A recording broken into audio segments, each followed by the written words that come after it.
హైదరాబాద్ కృష్ణానగర్ వరద సమస్యకు నెల రోజుల్లో పరిష్కారం చూపిస్తామన్నారు హైడ్రా కమిషనర్ రంగనాథ్. కృష్ణానగర్లోని కాలువల్లో పూడికతీత పనులను ముమ్మరం చేశారు. స్థానిక MLA Naveen Yadav, GHMC commissioner RV కర్ణన్తో కలిసి పనులను పరిశీలించారు హైడ్రా కమిషనర్ రంగనాథ్. 1.5 కిలోమీటర్ల వరద కాలువను క్షేత్రస్థాయిలో పరిశీలించారు. ఎగువ ప్రాంతాలైన జూబ్లీహిల్స్, వెంకటగిరి నుంచి వచ్చే మట్టి కారణంగా సమస్య తీవ్రత పెరిగింది. వరద నీరు సాఫీగా వెళ్లేందుకు కాలువల్లో పేరుకుపోయిన పూడిక తొలగింపు చర్యలు చేపట్టింది సిబ్బంది.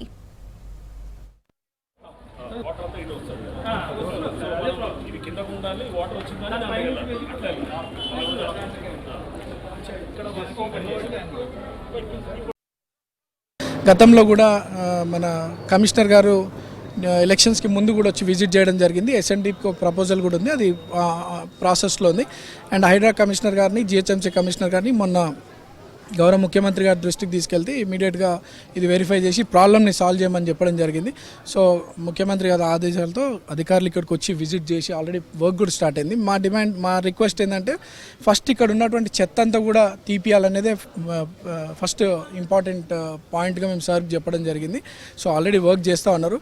ఇది అయిన తర్వాత ఏదైతే ఇళ్ళ మధ్యలోని నాలా ప్రవహిస్తుందో దానికి ప్యారలల్గా ఇంకొక నాలని మెయిన్ రోడ్ వైపు కూడా ప్లాన్ చేయాలని, డిజైన్ చేయాలని మేము రిక్వెస్ట్ పెట్టడం జరిగింది. అది కూడా ప్యారలల్గా జరుగుతుంది. That will take time. But వర్షాకాలం దగ్గరలో ఉంది కాబట్టి ఈ స్టిల్ట్ అంతా కూడా దాదాపు 7-8 ఫీట్ల చెత్త కనుక బయటికి వెళ్ళిపోతే ఇక్కడ ఒక 40-50% ప్రాబ్లమ్ సాల్వ్ అవుతుందనే ఉద్దేశంతో అధికారులను రిక్వెస్ట్ చేసి ఈరోజు కమిషనర్స్ గారు వచ్చినందుకు వాళ్ళకి ధన్యవాదాలు తెలియజేస్తూ మిషన్ వాడుతున్నాం. ఎలా వీరు ఇప్పుడు వాటర్ బోర్డ్ మిషన్ వాడుతున్నారు. ఈ నాలాలో ఎస్పెషలీ డ్రైన్, సీసీ డ్రైన్ ఉన్న నాలాలు అక్కడ తప్పకుండా మిషన్ కూడా వాడుతున్నాం. నెక్స్ట్ జూన్ ఫస్ట్ వీక్ లోపల పూర్తిగా కంప్లీట్ చేయడం జరుగుతుంది. అన్ని పని ఫాస్ట్గానే చేస్తున్నారు. ఈరోజు కూడా ఆల్రెడీ 3 వీక్స్ ముందు చేశారు, మళ్ళీ చేసినా కూడా ఇలా ఉంటుంది. సో కంటిన్యూస్గా ఇది డౌన్ దీనిలో ఉన్న వల్ల పైగా నుంచి ఎక్కువ మనకు సిల్ట్, అదేవిధంగా ఇది కూడా వాటర్ కూడా రావడం జరుగుతుంది. సిల్ట్ బాగా అంటే మట్టి అంతా డిపాజిట్ అవ్వటము, దానివల్ల ఏదైతే క్యారింగ్ కెపాసిటీ, నాలా క్యారింగ్ కెపాసిటీ చాలా తగ్గిపోవటము, తద్వారా ఇక్కడ ఫ్లడ్డింగ్ అవ్వడానికి కూడా ఒక ప్రధానమైన కారణం ఇది. 2002లోనో 2001లోనో ఎప్పుడో ఇక్కడ డీసిల్టింగ్ ప్రాపర్గా చేశారని చెప్పి ఇక్కడ స్థానికులు చెప్తున్నారు. దాదాపు 20-25 ఏళ్ల దాకా ఇప్పుడు సరిగ్గా జరగలేదని చెప్పి ఇక్కడ స్థానికులు చెప్తున్నారు. సో ఇప్పుడు అన్నీ బ్రేక్ చేసి, అంటే ఇప్పుడు మేము ఇవన్నీ కూడా మీరు చూసారు, స్లాబ్ వేసి ఉన్నది, బ్రేక్ చేసి మొత్తం ఈ ఏరియాలో సిల్ట్ అంతా మీరు చూసారు, దాదాపు 6-7 అడుగుల లోతు దాకా సిల్ట్ ఉన్నదన్నమాట. అంటే మట్టి ఉన్నది. ఆ పూడికలంతా తీసామనుకోండి, అదంతా నీళ్లు ప్రవహిస్తుంది.